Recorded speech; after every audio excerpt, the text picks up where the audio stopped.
Hello, everybody, and welcome to this episode of the Business Growth Blueprint. I'm your host, Peter Leckemby, and this is our final episode of 2024. We launched this podcast back in September of this year and have had some great guests on so far, and looking forward to more phenomenal guests coming up in 2025.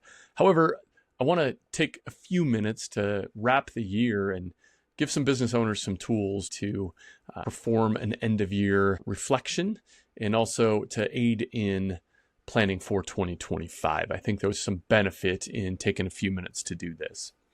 I want to share the significance of year-end reflection and why it's crucial for business growth.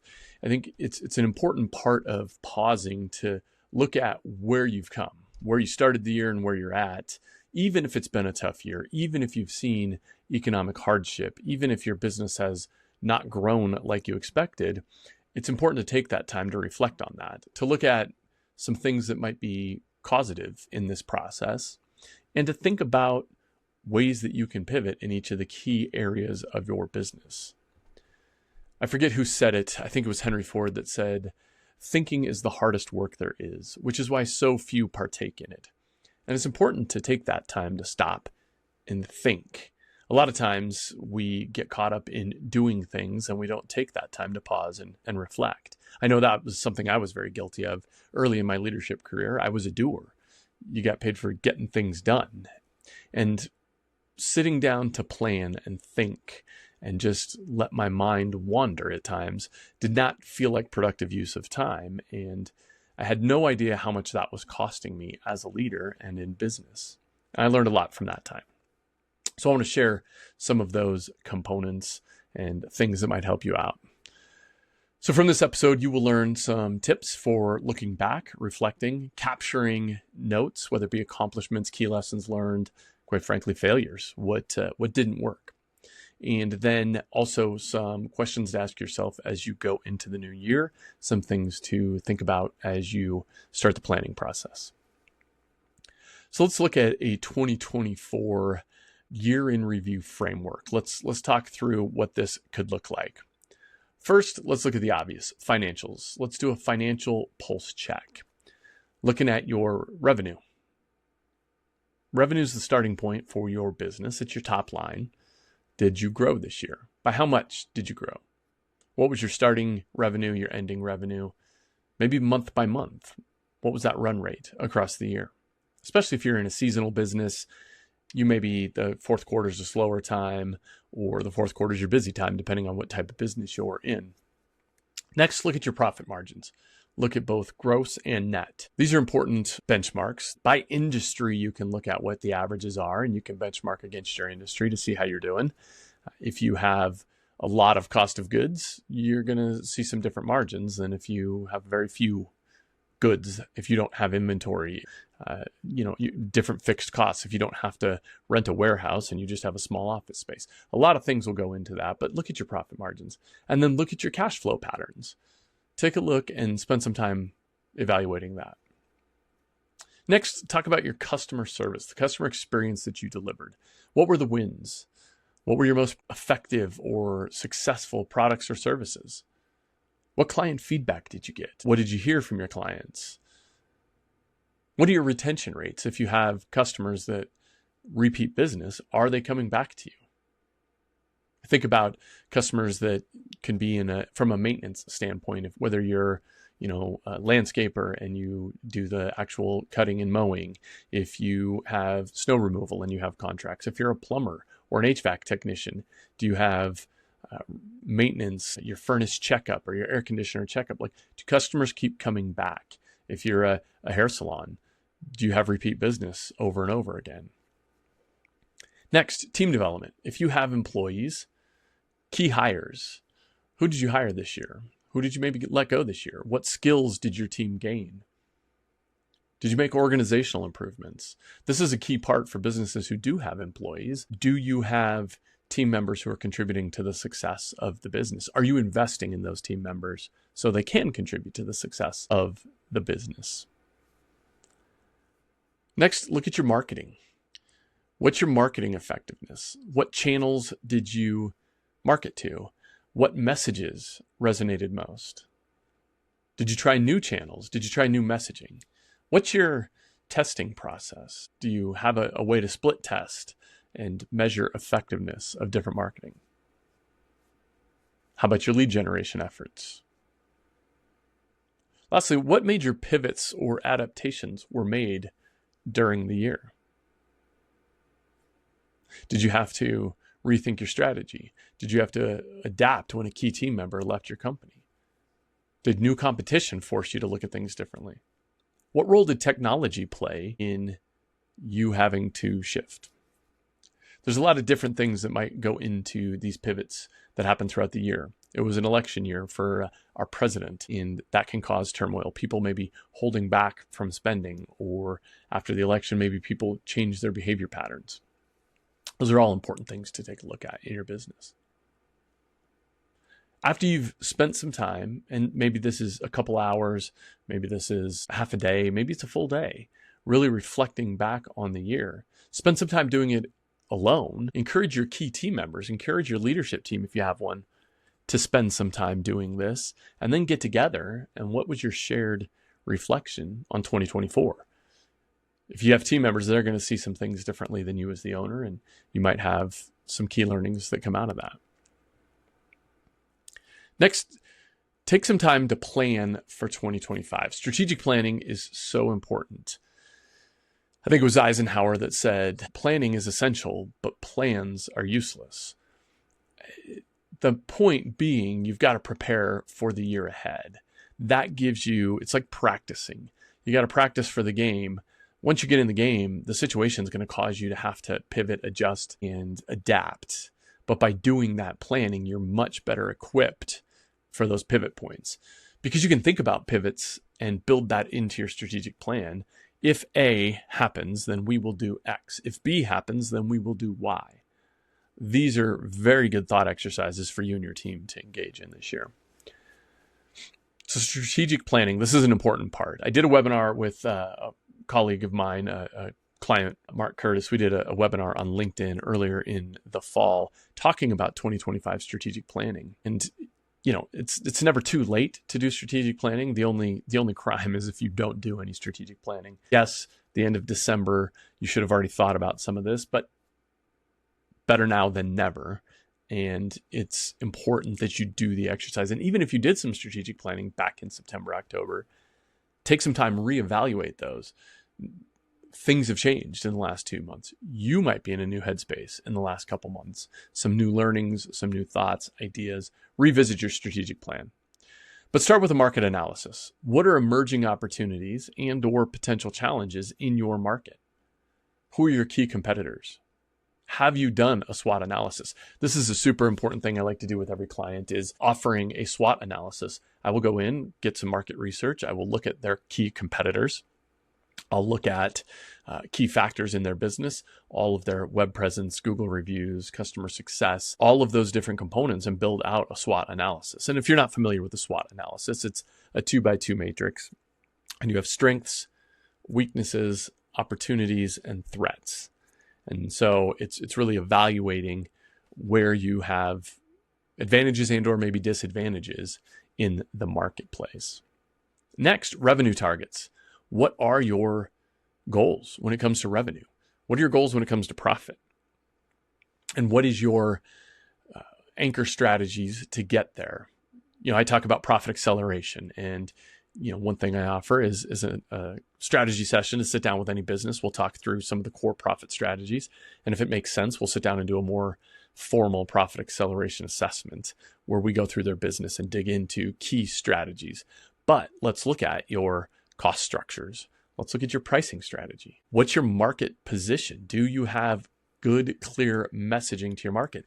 Do you have a compelling offer that your potential clients can't resist? How are you speaking to the now buyers, that 3 to 5%, and the not yet or someday buyers, that 95%? It's important that you have processes to attract both of those customer bases. So those are a lot of the profit strategies. Do you have alliances, joint ventures? Do you have bundling? Do you have upselling, downselling? If you're just a Me Too voice in the marketplace, you're going to commoditize yourself. You're going to be in a race to the bottom on price, discounting, and other things that aren't going to help you build a sustainable profit-generating engine long term. Next, look at your customer experience. Do you have an enhancement plan for your customer experience? Do you have a good way to collect intelligence from your customers on their experiences doing business with you? How are you getting feedback from them? And how are you leveraging that to improve your customer experience? Is every member of your team crystal clear on your expectations and standards for delivering customer experience? Team development. Do you have a team? If you have employees, what's your plan for developing that team? What's your plan for building their capacity? Do you have key positions that if you hired or upgraded your existing staff would help you out? A lot of times business owners will say, hey, I've had this person for a long time. They're loyal. I want to, they feel this reciprocity to be loyal back to that employee. As the business owner, the business might be suffering because of that loyalty. So if you can't upgrade your team through training development, if they don't have the capacity, you need to upgrade your team by changing out the players. I came from a talent development world, talent management space, where we worked on things like succession planning. We worked on leadership development and coaching. We talked about performance evaluations, talked about culture, quite frankly. Have you built a culture that your team naturally fits into? Are you clear on your mission, vision, the company's purpose, if you will? Are you clear on your values and what's your true north as a company? It's very important that you dig into these topics. Then marketing and sales. What does your lead generation funnel look like? How are you getting leads? How are you attracting potential clients, buyers, customers? How are you converting them? Do you have a sales process? Do you have a sales pipeline? How are you optimizing that? A lot of businesses leave this to chance. They don't have sales scripts. They don't have a crystal clear process and a funnel that they're moving their clients through, or potential clients, their leads, and converting them to customers. So what does that look like? I like to sit down with clients and talk about that lead generation pipeline and funnel and process, and that sales process. Having a clear sales script is really important, and remembering that everybody who works for you has the potential to be a salesperson. It's not just a dedicated sales team. How are you equipping everybody? And then lastly, technology and systems. Do you have upgrades that are needed? How are you looking at modern technologies, automation, artificial intelligence, leveraging those tools to help you be more productive, more effective, testing things?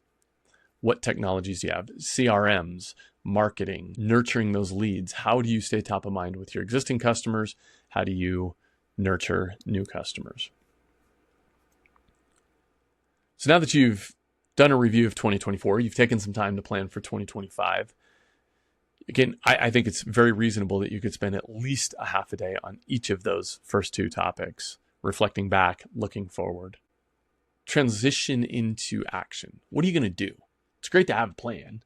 Now you've got to build out action steps, quarterly milestones, monthly goals, targets, weekly actions. You got to translate that strategy and distill it down into tactics that you're going to go take action on, that are going to help you move towards those targets that you set. So in the spirit of that, I'm going to ask you to commit to some action steps. Start your planning, schedule it. If you remember a couple episodes ago, I had Ryan McKinney on the podcast, and we talked about scheduling 2 hours.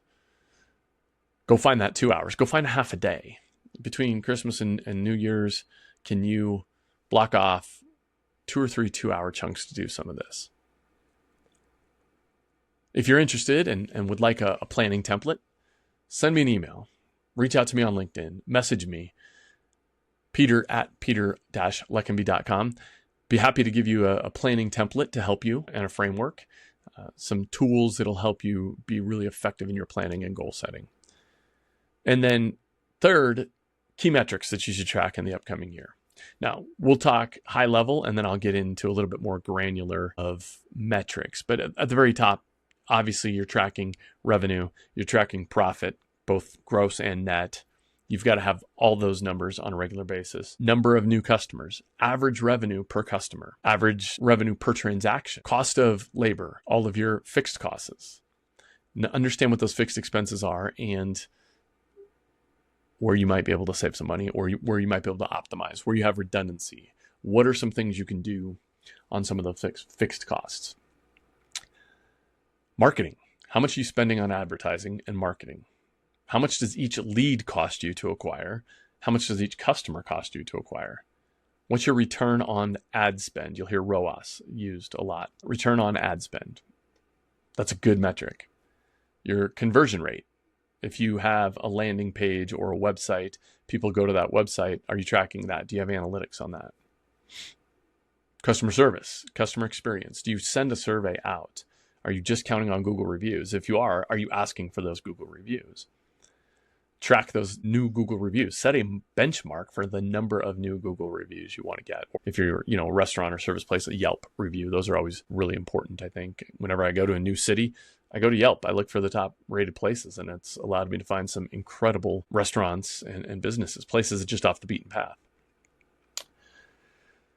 Other key metrics, run some tests, split test. If you've got an ad that goes out, whether it's, Valpak or yard signs, have a code on there so that you can track, hey, how did you hear about this? Other key metrics that you might want to track if you have crews out in the field. I think landscapers, I think roofers, I think maybe plumbers, remodelers, hardscape teams. What's the amount of unbilled labor that you're spending? How much windshield time is your crew having? Do you have a scheduling problem? Do you have an efficiency gain that can be made there? Are you tracking those metrics? So again, we're getting down into more fine-tuned metrics. And if you don't know or haven't tracked these and are interested, let's get together. Schedule time on my calendar. You can, I'll put it in the show notes, a link to schedule a 15-minute strategy session with me, and happy to walk through that and see how I might be able to help you build some of those systems out. And if it makes sense and we can work together, great. I'm happy to help you. If not, I'll still give you some information that I think would be able to allow you to make some transformational shifts in your business. So those are some of the key metrics that you're going to want to track, and you should track, quite frankly. All right, we're going to bring this in for landing because I know many of you have holiday parties you want to get to, eggnog to be drinking, last minute shopping to be doing, or whatever. Maybe it's just unplugging, relaxing. Some of you, this busiest weekend for your business, your Super Bowl weekend is coming up this next weekend. So here's what we've covered. We spent a few minutes talking about how to reflect back on 2024 and what that looks like. Then you're going to spend some time looking at 2025 and looking at your goals. What are your key targets? What are you going to do this next year? Set the bullseye on your target. And then you are going to write it down, get it on paper. We talked about action steps, simple planning. If you want a template, send me a message. I'll make sure I get you that. If you want to talk through key metrics you should be tracking, set up time with me as well. Happy to help you walk through that. I'd love to invite you to email me or message me on LinkedIn. Always reach out, connect, and share your plans. What questions do you have? What plans are you making? And share your successes. If you had a great year and had some incredible growth, share that. Would love to recognize you, and heck, I'd love to maybe interview you if you've got some things that you think the rest of the community could benefit from. Let's talk about what it'd look like to come on and be a guest. Speaking of that, upcoming podcasts. I'm going to have some great guests coming up that I'm excited to bring you in 2025. But for ways that we can work together, I obviously have one-to-one coaching for those businesses that qualify for that. Those bigger businesses, a little more established, have some employees looking for things like profit acceleration strategies, team building and leadership development, coaching for their leadership teams, all of those services that I can offer. And then if you're a smaller business, solopreneurs, newer in the space, I am going to be launching a group coaching and mentoring community in early 2025 that you could join, get the benefit of learning from other business owners and getting more access to me as a coach and mentor. So a lot of exciting things coming up in 2025 between the podcast, the group coaching, and as well as working on a book that I will be publishing in the new year. So a lot of exciting things. I want to thank all my guests that I've had up to this point. I want to thank the support of friends and family who have been contributing on this journey. Just some fantastic people. And I hope everybody has a very happy holiday season, whatever holiday you celebrate. Merry Christmas, Happy New Year, and get rest. Spend time with those you love. The greatest present is your presence. Enjoy and have a great one. We'll see you next year.